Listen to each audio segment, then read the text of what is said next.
तैयार जो ही मैं आवत हूँ रानी तोर गाँव माँ। महू होके बैठे हो तैयार ते जल्दी आ जाना राजा मोर गाँव माँ। नहीं है रे ज्यादा दूरिया सुन ले मोरे जमुरिया।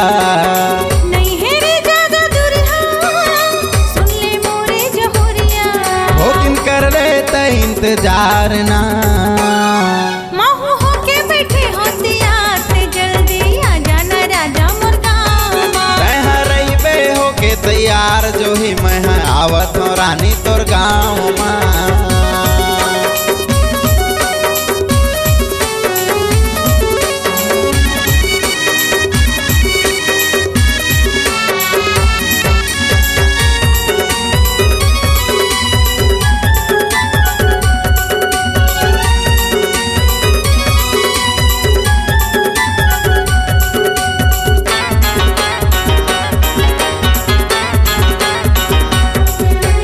लड्डू पेड़ा मिठाई और भजिया तोला खवाहूँ।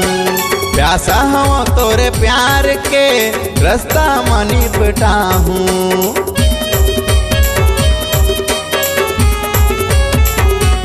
हाँ लड्डू पेड़ा मिठाई और भजिया तोला खवाहूँ। प्यासा हूँ तोरे प्यार के रास्ता मनी बेटाहूँ। 12 बजे अधरतिया बांध ले बो पीरतिया। 12 बजे अधरतिया बांध ले बो पीरतिया। संग में हो जाबो दोनों फरार ना। मैं हाँ होके बैठे हो तैयार ते जल्दी आ जाना राजा मोर गाँव माँ। रही बे होके तैयार जो ही मैं आवत हूँ रानी तोर गाँव माँ।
जो ही मैं आवत हूँ रानी तोर गाँव माँ। नहीं है रे ज्यादा दूरिया सुन ले मोरे जमुरिया। नहीं है रे ज्यादा दूरिया सुन ले मोरे जमुरिया। हो किन कर ले त इंतजार ना। महू होके बैठे हो तैयार ते जल्दी आ जाना राजा मोर गाँव माँ। रही बे होके तैयार जो ही मैं आवत हूँ रानी तोर गाँव माँ। महू होके बैठे हो तैयार ते जल्दी आ जाना राजा मोर गाँव माँ। मैं आवत हूँ रानी तोर गाँव माँ। आ जाना राजा मोर गाँव माँ। मैं आवत हूँ रानी तोर गाँव माँ। जल्दी आ जा।